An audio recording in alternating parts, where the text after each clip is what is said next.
Assalamualaikum warahmatullahi wabarakatuh.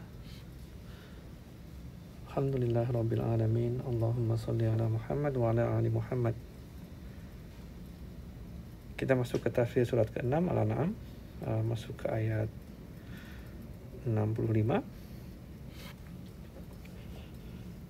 Allah yang memiliki kekuasaan untuk menurunkan musibah, Allah pula yang memiliki kekuasaan untuk mencabut musibah itu.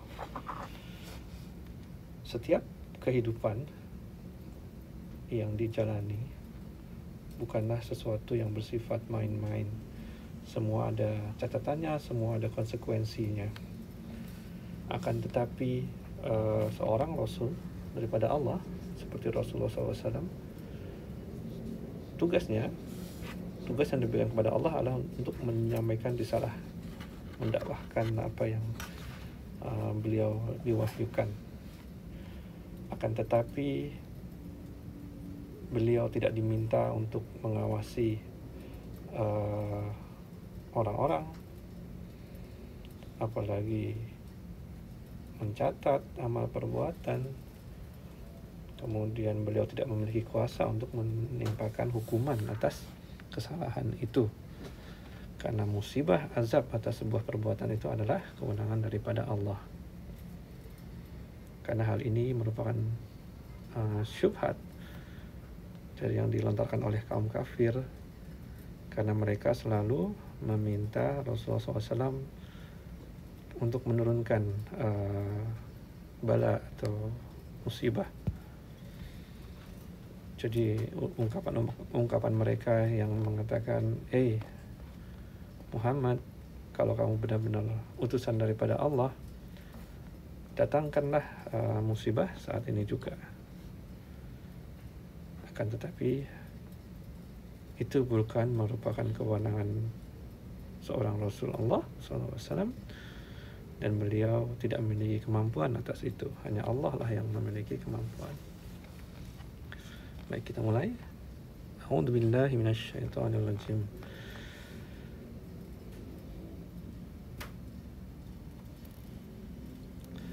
Qul huwal qadiru ala ay yab'atsa 'alaikum 'adzaban min fawqikum aw min tahti arjulikum aw yalbisakum syi'a wa yudhiqa ba'dukum ba'sa ba'd.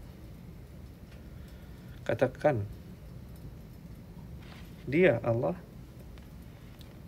berkuasa atas hal untuk mengirimkan kepadamu siksa dari atas atau dari bawahmu, atau dari bawah arjulikum, kakimu, atau Dia mencampurkan kamu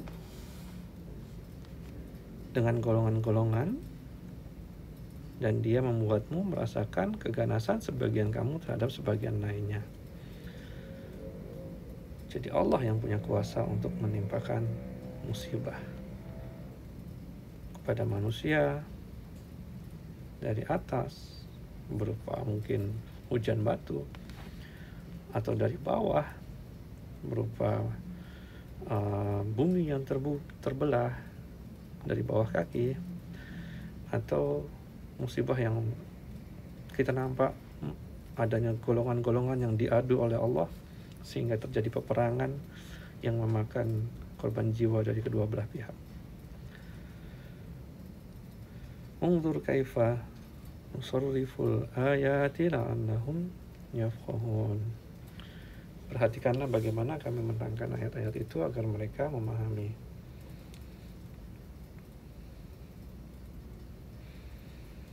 Jadi ini ayat yang sangat dekat dengan kehidupan kita sehari-hari.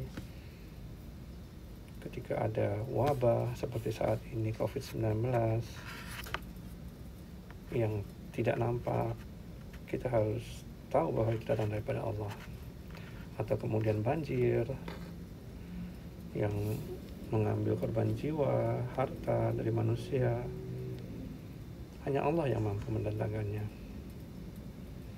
Kemudian golongan-golongan yang berperang sehingga hancur sebuah negara seperti Syria contohnya, semuanya datang daripada Allah. supaya manusia tahu bahwa di balik semua itu ada misi yang harus mereka buat.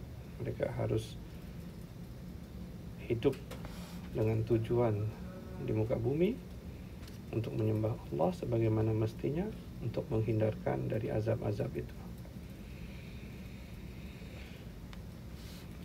Wa kadzdzaba bihi qaumuka wa huwal haqq,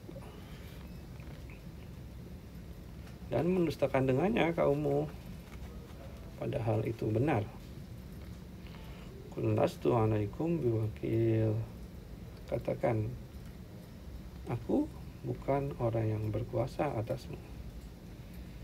Kalian mendustakan, tetapi saya tidak mampu untuk menantangkan musibah, karena itu merupakan wewenang daripada Allah.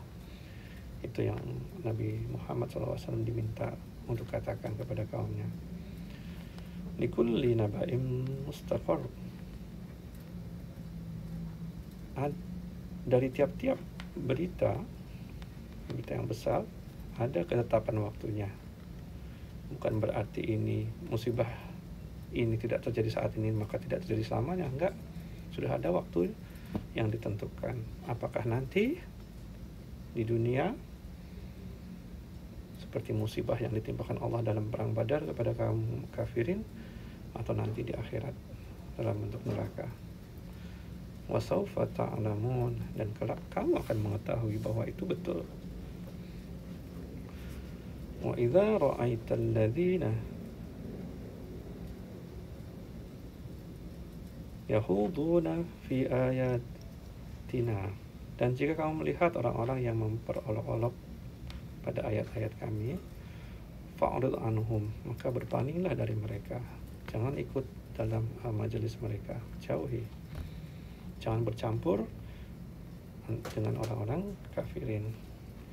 Hatta yakhudhu fi haditsin ghairi, sehingga mereka membicarakan tentang hal yang lainnya, jadi mereka berganti topik. Wa imma yunsiyannaka syaitanu fala taq'ud ba'da dzikra ma'al qaumil zalimin. Dan jika setan menjadikanmu lupa, kalian berada dalam majelis yang memperolok-olok agama Allah, karena setan sudah menjadikan kamu lupa. Jadi tipu daya setan itu bisa menipu manusia. Maka ketika kalian ingat, jangan duduk di situ lagi. Jangan duduk bersama orang-orang yang zalim. Baik teman-teman, itu dulu ayat 65, 66, 67, dan 68. Assalamualaikum warahmatullahi wabarakatuh.